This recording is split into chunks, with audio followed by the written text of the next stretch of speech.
Hey, and thanks for watching. In this video, I will build a three-tier real estate equity waterfall using IRR hurdles. This is another watch me build video where I take a model, I build it from scratch. I do my best to explain how and why I do what I'm doing, and you can watch and follow along. Download the blank template as well as the finished template and get an idea for how I at least would build kind of a basic equity waterfall. So let's get started. In preparing for this video, I built a model initially, deleted all of the formulas, but I left the formatting in place, and that's just to speed up this process. So I'm going to start by labeling these different sections. I'm going to pause the video as I do that. So with the different sections labeled, just let me walk you through them. Up top here we have partnership structure. The bulk of the assumptions or the inputs will be modeled here in this section. Then we have these two sections that I've highlighted, sponsor cash flow and LP cash flow. These are the outputs, the results of the analysis that we do as we work through the different hurdles. Next we have property level cash flow. Now this is an equity waterfall model, meaning we are taking a property level levered cash flow line and we're distributing that cash flow to the partners based on whatever structure the partners have agreed to. So in the case of this hypothetical exercise, the structure is as shown. A preferred return paid to the partners based on a pro rata based on their initial equity contribution. And once that has been paid through the hold period, whatever capital has been contributed by both partners is returned to each, again, pro rata, based on their initial equity contribution.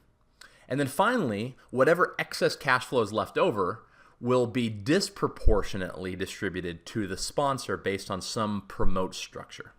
And so that's how the distributions will work. And we have three hurdles then. The first hurdle being the preferred return and the return of capital, again, distributed pro rata. And then the second and third hurdle being the promote. So let's start now then with these inputs. So we need to understand what is the sponsor's equity share versus the LP's, right? What proportion of required capital is being contributed by each of the partners. And I'm going to do this on a percentage basis. So what I like to do is I like to look at the LPs and I'm going to say, okay, there's 100% of the total capital minus whatever percentage the sponsor will contribute. And so I use that as a formula for the LP. And then I have an input, again, blue font cells being inputs for the sponsor. In this case, I'll call it 10%. And then the sum is the total, okay? So that is percentage. And then there'll be an amount, okay? And the amount will be whatever is required. The sponsor will be 10% of that, or this could be 15, or it could be 25, right? But in our case, we're going to just call this 10. Next, we have how distributions work. And we have preferred return, right? And then we've got the first hurdle, well, the second hurdle, if you call the first hurdle the preferred return. And then we have the third hurdle. And first, there's how distributions work within each hurdle. And then some IRR to exceed the hurdle. So for the preferred return, we already said it's going to be distributed pro rata. So I'm just going to link those there. That way, as we make changes to the sponsor's equity share, the pro rata distribution in the first hurdle changes automatically. And then we the IRR. Let's say that up to an 8% is our preferred return. Next, we have the second hurdle. And the sponsor, again, will be an input.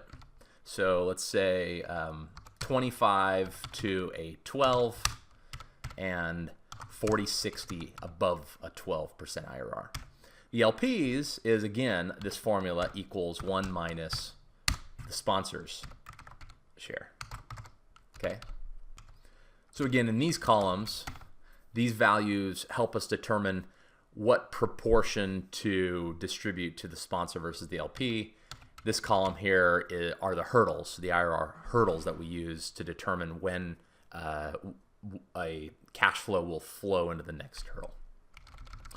I'm going to cross over, I'm going to pass over for now the sponsor cash flow and LP cash flow because those are our outcomes. I'm going to move here to property level cash flow. So what we're going to do is we're going to bring in a levered cash flow line from our DCF. So that either means that you've modeled these cash flows in Argus and you bring over an Argus line, or you build your own DCF and with one of your outputs being a levered cash flow line. For these purposes, because we don't have that at hand, I'm just going to manually enter them. And so I'm going to assume an acquisition in time zero, $2.5 million. Some cash flow, call it $175,000 in year one. Grow that by 3% in each year thereafter. And then in year 5, we're going to have a capital event, right? Either a sale or at least a reversion value. I'm going to call that $4.25 million. And this here is our levered cash flow line. And to understand what the IRR is for the property level cash flows, right? So this is, we're saying, what's the IRR for the investment itself before we distribute to the partners their relative share of the cash flows. And in this case, we're saying it's a 17.3% levered IRR. And the equity multiple on that is, let me show you the formula I use for equity multiple. It's a sum if. So I'm going to divide the total positive cash flows by the absolute value of the negative cash flows. So that looks like sum if this range, any values that are greater than 0, divided by negative sum if this range, any values that are less than 0. And that gives us our equity multiple.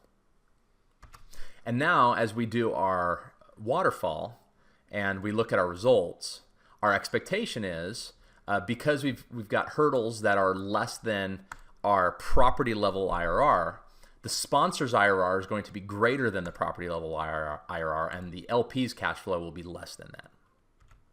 So let's get into the meat of this, these hurdles. So the first and most complicated hurdle is the first hurdle, and that's simply because we also have a return of capital that happens. And so how I model waterfalls is I like to track the LP's capital account. That helps me then determine the required return for that hurdle in each period to hit the hurdle, in this case IRR. I'm a big believer in simple formulas.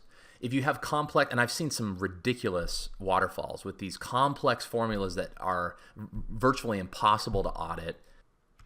As a creator of them, you go back 3 months later and you don't even remember what your formula meant.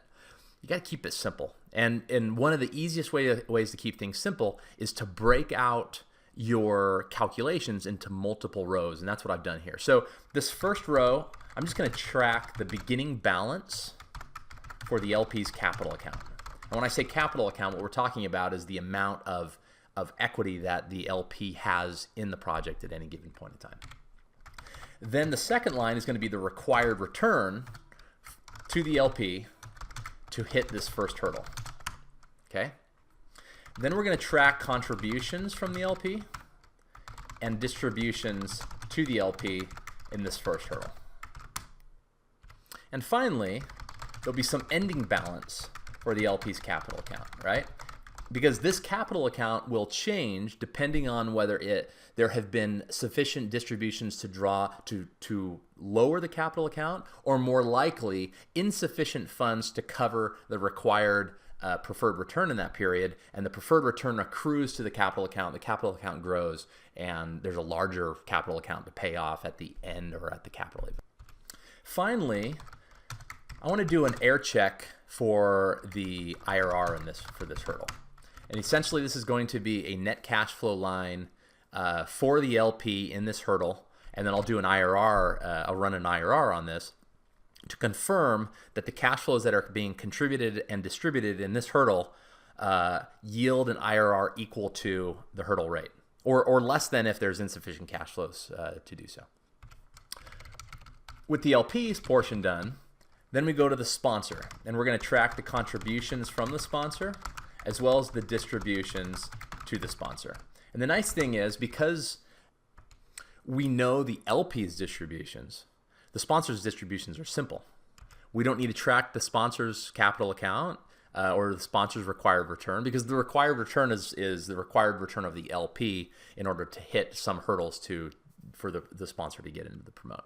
So it's just a matter of we track the contributions, distributions, and then there'll be a total distributions for distributions to both the LP and the sponsor in this hurdle, as well as, actually looking at this, I'm going to do a sponsor IRR error check.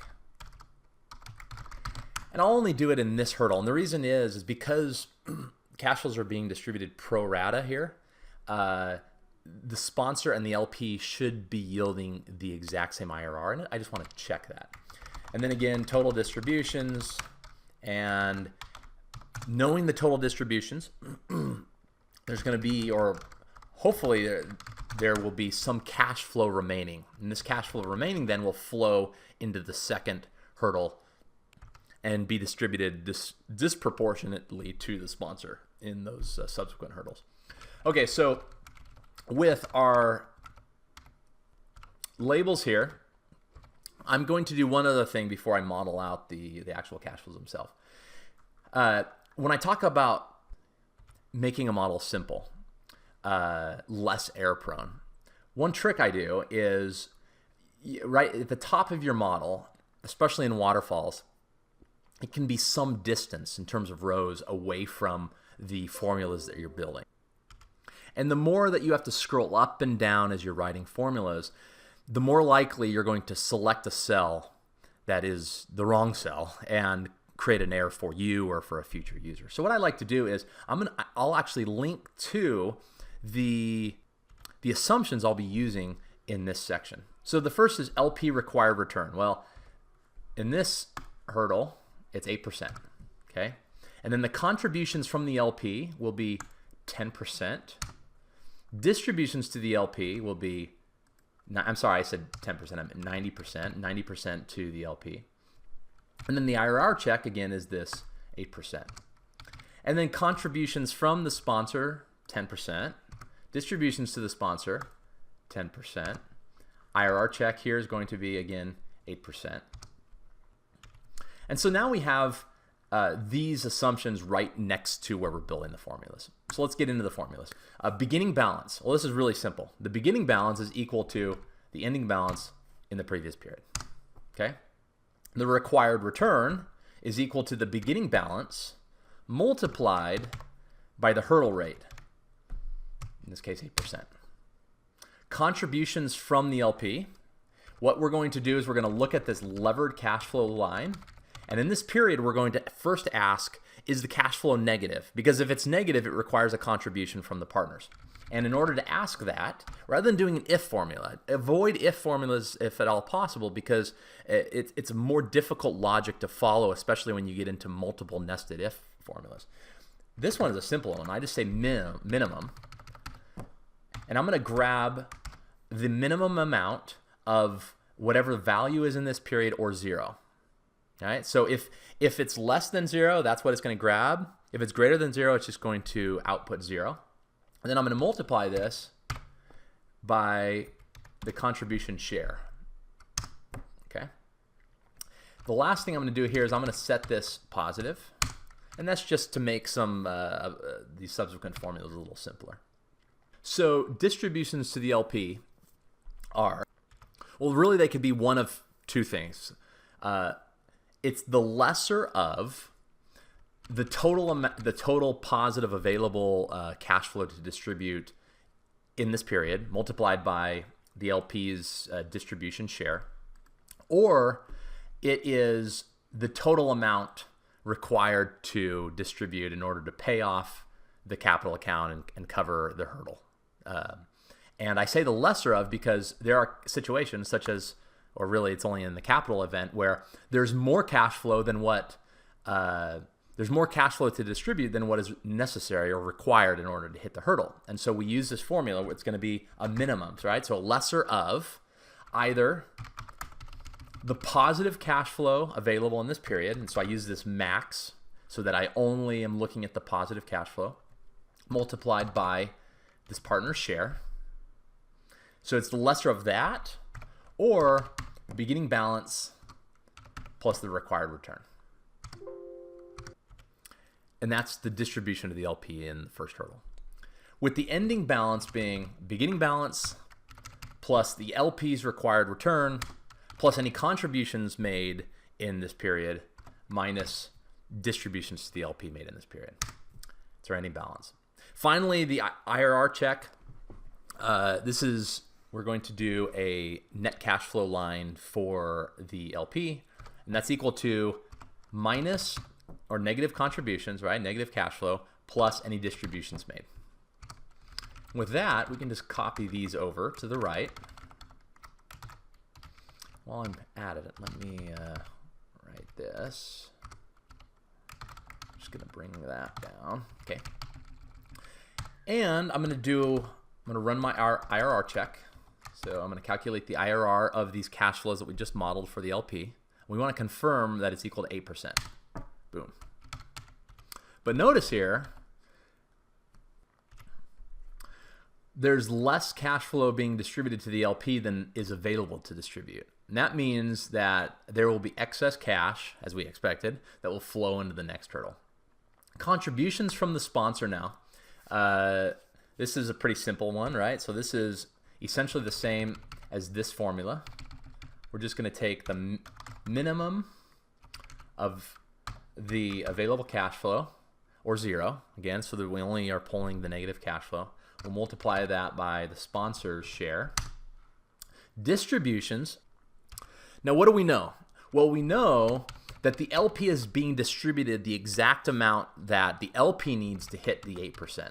So rather than going through all of the exercise that we went through with the LP to find the sponsor's equivalent cash flow distribution, all we need to say is, we ask ourselves, what's the total amount that needs to be distributed to the partners to hit an 8%? And then we would take that amount and multiply it by the sponsor's share, in this case 10%, to get the sponsor's distribution. So that is distribution, the LP's distribution divided by the LP's share, and that's the total amount being distributed in this period to both partners. I multiply that by the sponsor's 10% share, and that will be the sponsor's distribution. And then the IRR error check is, oops, let me make this again positive, okay, is negative contribution plus distribution. Copy these over, run the IRR, 8%. And then finally, the total distributions, right, are LP plus sponsor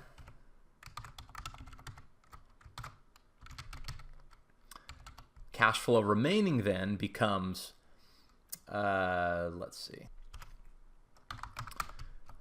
oops, equals, it's going to be really any positive cash flow here minus cash flow distributed, and it should be, yeah, so there's none remaining in the first 4 years, right? Because all of that's going to cover the hurdle or the preferred return and pay off initial capital. But then in this last period, the capital event, there is more than enough cash flow to flow into the next hurdle. And with the first hurdle done, we move to the second hurdle. And it's pretty similar. There's a beginning balance, LP capital account. Okay. There's the LP's required return.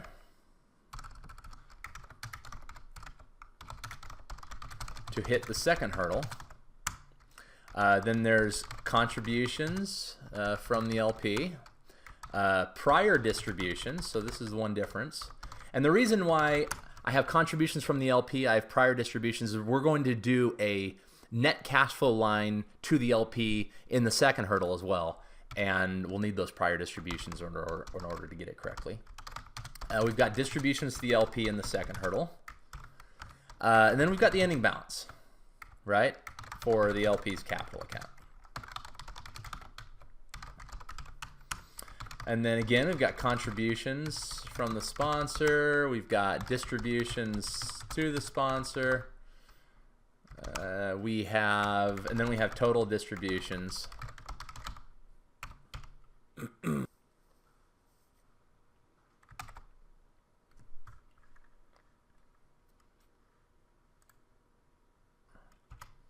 then we model this out. Beginning balance, right, is equal to the ending balance in the previous period. Required return is the beginning balance multiplied by the hurdle rate.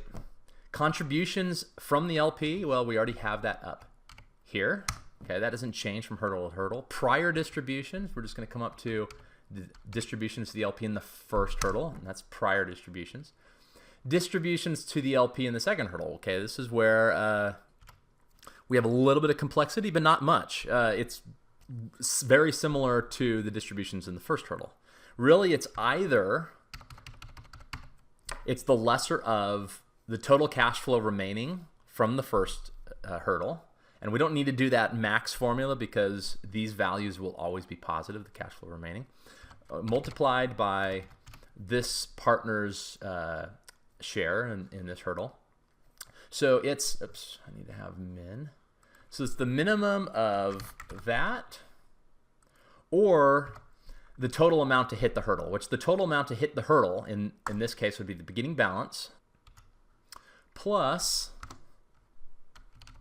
the LP's required return, but then minus prior distributions. And why minus prior distributions? Well, if we include prior distributions, it's going to be distributing in the second hurdle both what was distributed in the first and in the second, and that's not the case. So that is our distributions to the LP. The ending balance then becomes, for the capital account, the beginning balance plus the required return plus any the contributions made in this period minus distributions, both prior and current. That's our ending balance. And then we'll do our IRR error check, so minus contributions plus both prior and current distributions. And the reason we include the prior is we want to calculate those into our IRR, and that will help us hit our 12. So if that was done correctly, this should be equal to 12. Boom, done. Okay, contributions from the sponsor, that's equal to the prior. And then distributions, again, this is that simple formula. We're going to say, okay, what's the total distributable to hit the 12? So the LP's distribution in this period divided by the LP's share multiplied by the sponsor's share.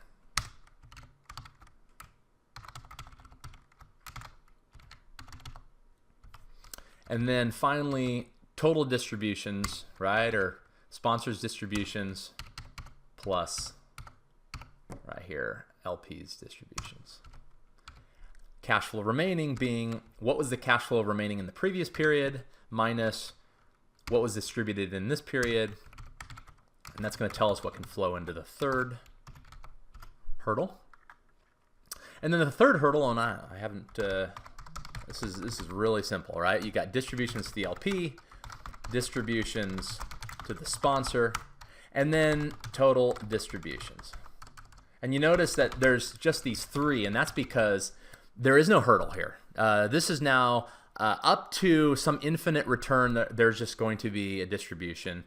In this case, to the LP, it is 60. To the sponsor, 40.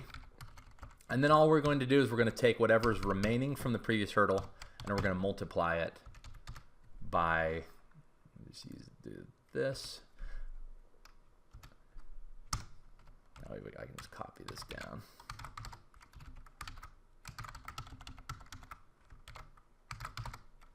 And it looks like we have it correctly. So I'll just take these two distributions, and this amount in cell K65 should equal the amount in K60, and it does. And what that means is we've now distributed 100% of the available cash flow here. Now, so Before I get into, actually, let's move now to the sponsor cash flow and the LP cash flow. We've finished our hurdles. We've distributed all of the available cash flow to the LP and or the sponsor based on the partnership structure. But we want to, number one, now detail that out. We also want to do an air check to confirm that we have distributed exactly the amount that's available to distribute. So first for sponsor, there's going to be distributions, there's contributions, there's net cash flow, and then there's some IRR and some equity multiple. Okay? And these labels are the same for the LP. And then let's, I didn't do that here, but let's add headers for each of these. And then let's put one here and put one here. Okay. So distributions for the sponsor. Again, this is very simple. I just take in each of these periods their distribution. So that was distribution, right? Yeah. So let's see, sponsor distribution hurdle 1 plus sponsor distribution hurdle 2 plus sponsor distribution in hurdle 3. Okay. And then sponsor's contribution is just simply, let's see, that. And the net cash flow, actually let's make this one, now let's, okay, net cash flow is negative contribution plus distribution. And then the IRR, well, we'll do that in a second. So let's copy this one over. And we run an IRR on that. 31.3%. Actually, let's pull this IRR over to here. In fact, let's see. Maybe we'll do it here. Okay, so we'll do the sum. I want to understand what's the total distributions versus the total contributions. And then the same formula I'll just use right here. So 650,000 is the net profit to the sponsor. Sponsor's IRR, in this case, 31.3. And then the equity multiple is a similar, we can either use that sum if formula that we wrote here, but easier here because we already know the total contributions and the total distributions. Take distributions divided by contributions and it gives us the equity multiple for the sponsor. These formulas can now be copied down to here, right?